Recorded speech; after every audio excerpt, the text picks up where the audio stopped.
Hi, and welcome to Nursery Rhymes in Modern Times, where we investigate the nursery rhymes of old and how they fit, or maybe not, into our modern context.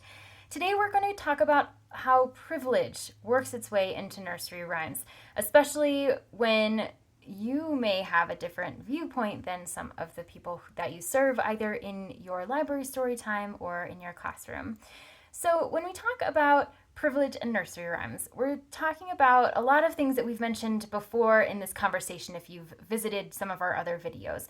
So, when racism, when religious persecution, when taxes or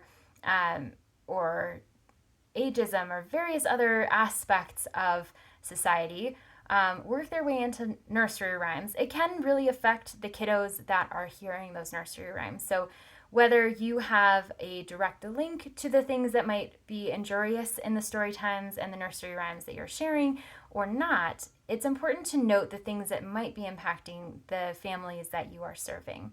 So part of the reason why we're having this conversation is to note that often privilege is invisible to you if it's of a benefit to you. So if you find yourself in a setting where it's very comfortable for you to do a particular thing or to say a particular thing or to remember a particular thing, know that it may not be that way for everyone. So as you're investigating the nursery rhymes that you're sharing with folks, make sure that you are considering the various sides to the equation. Of course, knowing that we are all going to make mistakes, there are often so many pieces that are going into creating a story time that you might miss something. We all make mistakes, and that's okay. The point is that we are coming from a position of wanting to do the right thing, even if sometimes we don't always succeed in doing that. So as you are reflecting on the nursery rhymes that you're using in your story time, think about the historical context. Think about the cultural background of those nursery rhymes and how they might land with the audience that you're serving. Additionally, even if it won't necessarily land in a bad way with your immediate audience, how will it impact their approach with the community?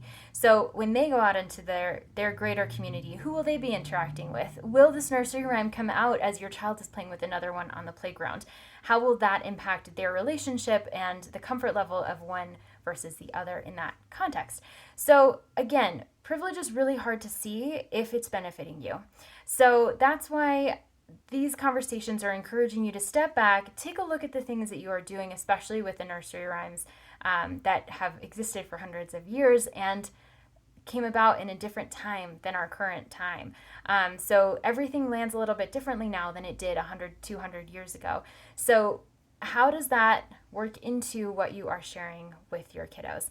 So as we're building a society that is inclusive and supportive of people from all over the world, of all sorts of different backgrounds, we want to make sure that we are communicating that in every aspect of our lives. So not only in the books that we're sharing, but also in the songs and nursery rhymes that we are sharing as well.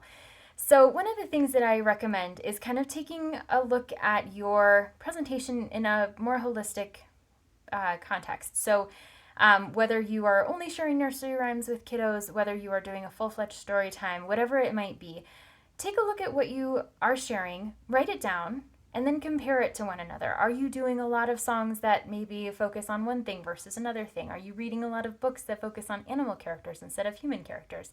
So by doing that, by taking that step back and examining not only what you're doing from week to week, but how those weeks look together, that's what's going to help you see the big picture of what you are presenting to the children in your lives.